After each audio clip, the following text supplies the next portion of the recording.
Decoding Idioms. Understanding, I'm on the fence.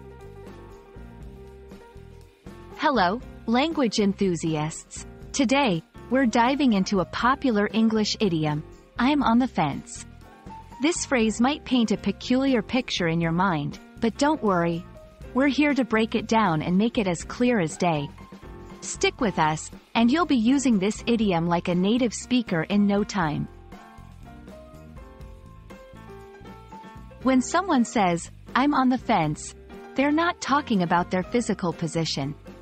Instead, it's a metaphorical way to express indecision or neutrality. Imagine a fence separating two fields. If you're sitting on the fence, you're not in either field.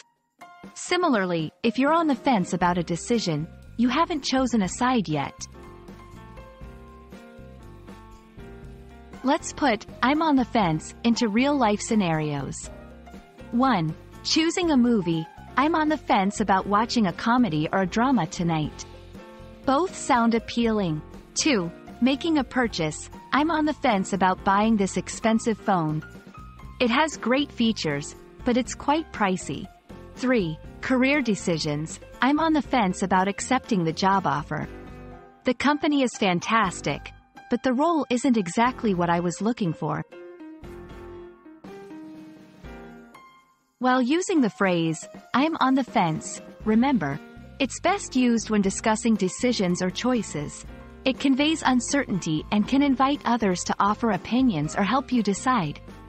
Avoid using it in situations where a strong, clear stance is expected or required. If you want to express indecision but wish to vary your language, consider these similar phrases. I'm torn between indicates being undecided between two options. I'm undecided, a straightforward way to express a lack of decision.